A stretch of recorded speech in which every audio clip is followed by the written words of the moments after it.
It's good to see you all here this morning. We have one more week left up here in the sanctuary before we go downstairs to the chapel. Next week is 50-year Member Sunday. We also have 3 baptisms, so we're excited to end our season in the chapel, or season in the sanctuary with a full and exciting day. This is Old South United Methodist Church. It's a reconciling community of the United Methodist Church, which means that no matter who you are, no matter where you are on your journey of faith, you are welcome here. And so Reverend Carol Van Buskirk and I are delighted to welcome you here this morning. Let's read our mission statement together.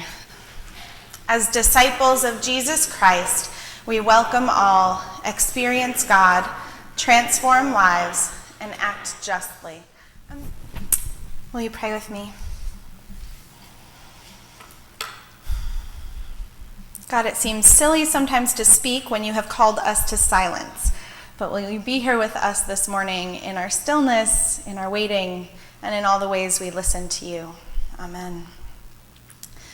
I'm so glad to be back home with you after 2 long weeks of annual conferences here in New England and in California. For those of you who aren't really familiar with annual conference, United Methodist Church is organized into our basic unit is the annual conference. So the local church is merely an expression of our gathering together once a year. We gather in these various regions and these places to discern and determine how we will live out the will of God for the coming year as a body. We decide together how we're going to put into practice the mission of the United Methodist Church, which when Bishop Karen was my polity professor, she made us say the mission of the United Methodist Church at the beginning of every single polity class. She would say, "What's the mission of the church?" And we'd have to respond, "To make disciples of Jesus Christ for the transformation of the world." She said, "What's the mission of the church?" "To make disciples of Jesus Christ for the transformation of the world." So at annual conference, we decide how we're going to do that together as a church. We are governed when we arrive at annual conference mostly by Robert's Rules of Order. They are set to keep us organized and orderly so that we are ruled together and so that the process, it's the goal of the process that it doesn't show favoritism to one side or the other of any particular argument. We are gathered together and presided over by a bishop, and our rules are attended to by a parliamentarian, who in our annual conference right now is Reverend Bob Sweet. And during the establishment of the rules at the beginning of annual conference this year, Bishop Minerva Carcaño, who's my bishop in California, said, she joked that at annual conference we have 3 sacred texts. We have the Bible, we have the Book of Discipline, and we have the standing rules of the annual conference. That was one that made me a little uncomfortable. Because as you can imagine, with so many rules that we have to abide by, and with only spending 3 or 4 days together a year, there is a lot to get done.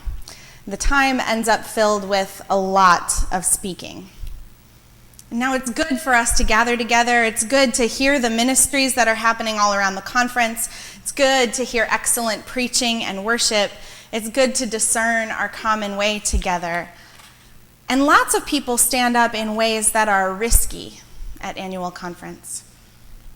This year during clergy session, a colleague of ours resigned her clergy credentials. She turned them in. And because she was uncomfortable continuing to be clergy in a denomination that continued to speak pain and division and difficulty, hurt, hatred into the hearts of LGBTQIA people. Others have spoken up because they feel passionately about our budget and where we should be spending our money. And these things are risky because to put ourselves out there makes us vulnerable to the disagreements of others and to the will of the body. But tight agendas and heavy rules also leave little time for listening.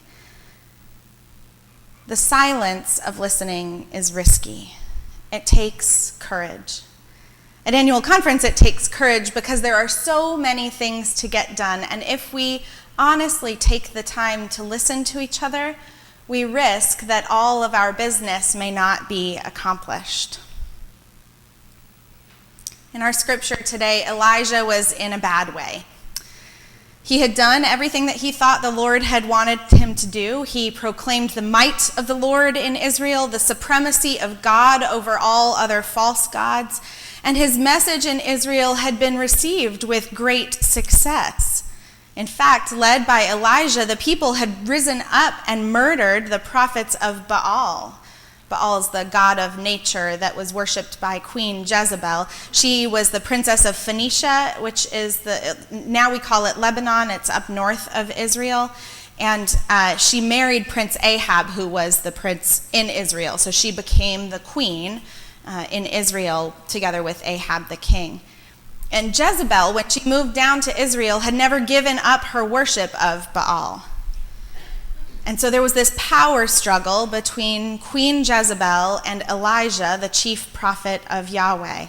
And they engaged in this temporal battle for a long time that they imagined was a struggle actually between their gods, Yahweh and Baal. Now this struggle culminates in a story that we don't hear in our scripture today, but I think we don't tell it very often. I want you to hear it. So Elijah and Jezebel say, listen, let's put our gods to the test, okay? Elijah says, listen, you take your prophets and you go kill a bull, and I'll take my Yahweh followers and we will go kill a bull, and we will set them over an altar for sacrifice, right? We will set the whole place for a burnt offering, a sacrifice, and we'll see whose God decides to light the fire. And whichever God lights the fire, that's the true God, all right? And Jezebel says, yeah, sure, totally.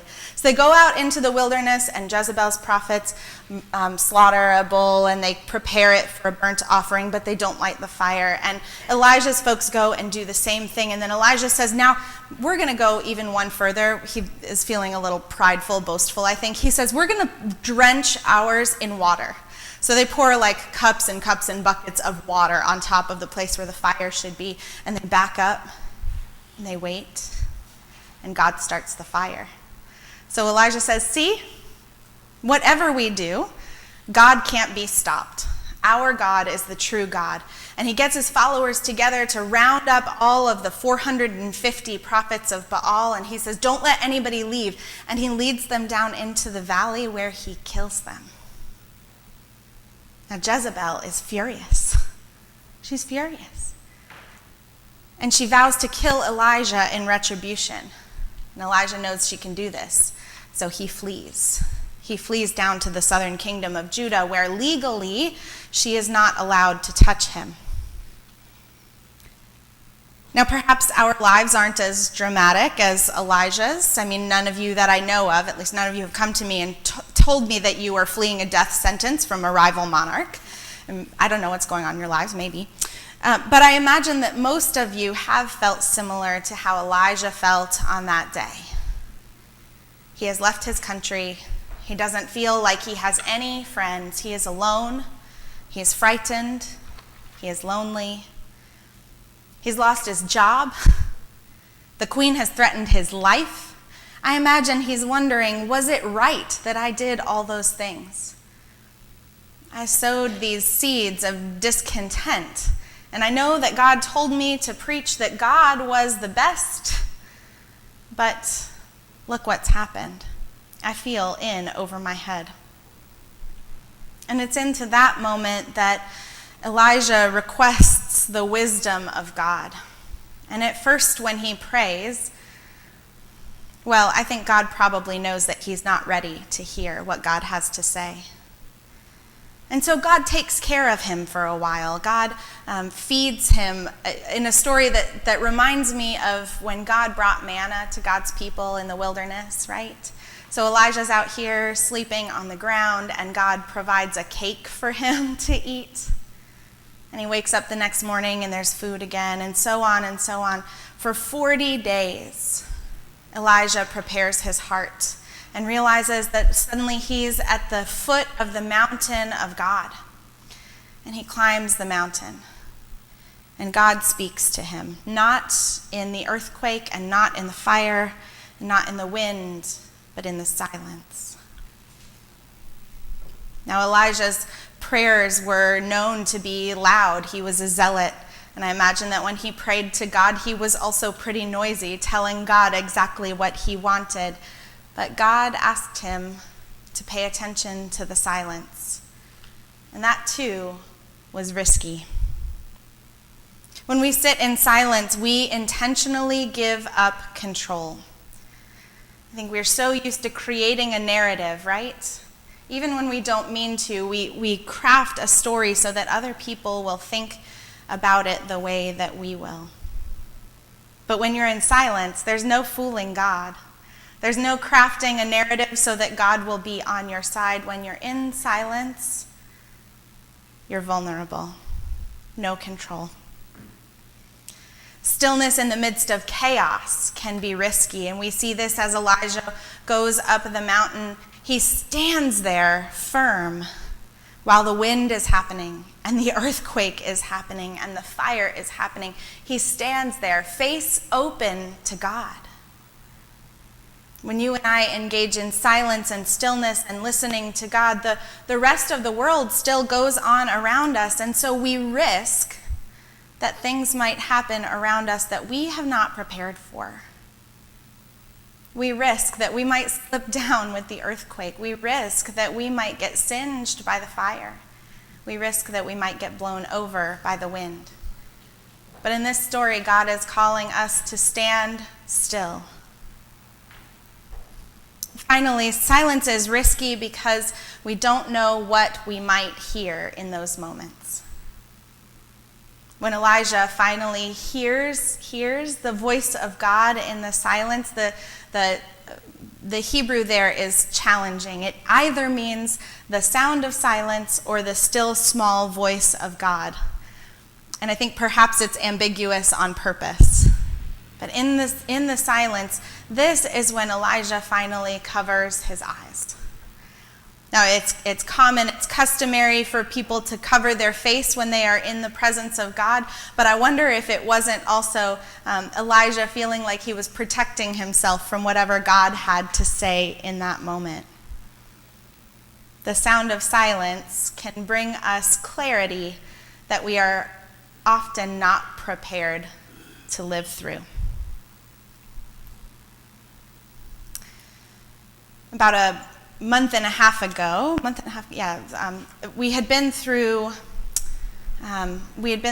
Lent and Holy Week and Easter, and things were getting really crowded in my brain. We were trying to prepare for Susan and Carol's departure. We were trying to prepare for annual conferences and all of the mess that is happening in our denomination, and things were just getting really crowded in my brain.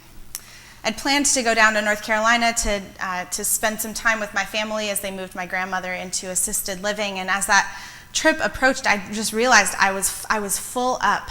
I didn't have any more space, any more emotional space. I felt like I was up to here in words. And I told my mom, I said, I need to go away. When I come down there, I need to spend a couple of days just totally apart. And a friend of mine recommended a retreat center for me, and I ended up having 25 hours. 25 hours, that's all I could. I couldn't even make 2 days, but 25 hours. And I arrived at the retreat center, and I got to put on a little button that said, "Please respect my silence." And then for 25 hours, I just got to be quiet. And while everything in my body knew that I was ready for that I needed that, everything in my brain was terrified. So I brought along with me, I had my computer with me, and I had books with me, and I was like, okay, well, if it gets too scary, if the silence gets too much, I'll just dive right back into work. And so I started my day in silence by taking a walk. I figured it would be better to just have my body doing something. And suddenly 3 hours had gone by. And I sat at these little prayer stations along the way that were guided by these 12 words like stillness, breath, courage, And just sat at each one of these 12 prayer stations and just prayed, and just into the silence rested. We came back together and all ate together, and I sat at the silent table and overheard people's conversations. And I went out again and took another walk, and 4 hours passed. I came back and had dinner and grabbed a book and went and sat by the fire, and then 4 hours had passed, and it was the middle of the night.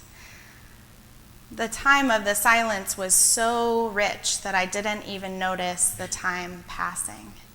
And by the time I had left, 25 hours later, not only did I feel refreshed, not only did I feel like that tension that was up to here had subsided, but I had like 15 more things that I wanted to come back here and bring you.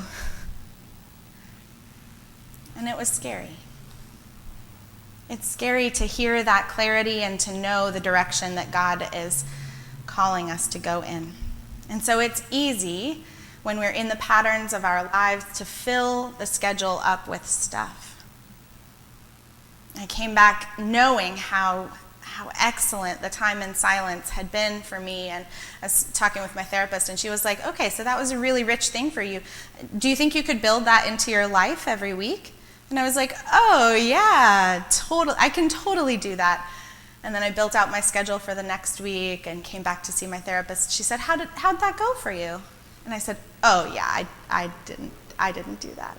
She was like, why? I said, well, I don't know, it was just a really busy week. I couldn't find time. She said, you couldn't find 10 minutes? And so the next week, she said, try again. And I built it into my schedule this time, and I could feel myself dreading the silence. And I came back the next week. She said, how'd that go for you? I said, oh, I didn't do it. She said, why? I said, it's hard. And what if I do the silence wrong? Or what if I'm thinking about something else? Or what if God doesn't show up in the midst of that? Or what if God does show up in the midst of that, and what God has to offer is more than I can handle at the moment? And as the words came out of my mouth, I heard them. And I thought, I know that God is big enough. I know that God is big enough to handle all of the anxiety, all of the fear, all of the worry. And if God is calling me to be close to God, then everything that I'm fearing, God can handle. St. Francis said, preach the gospel at all times, and if necessary, use words. Preach the gospel at all times. If necessary, use words. I wonder how, in the midst of silence, God can preach the gospel to us. I wonder, in our risky listening to God and to one another, how we can be doers of the word and not just hearers. This week, I encourage you to find some time for silence, even 30 seconds of silence. Prepare yourself for it and try to take away the distractions. So make sure you eat so you're not hungry. Make sure you tune out other noises or go to a quiet place. If you need to light a candle, sometimes the smell of the smoke can bring us into God's presence. And just find a couple minutes to be quiet. What might God be saying to you in the midst of all of the chaos around us that you can hear only in the silence?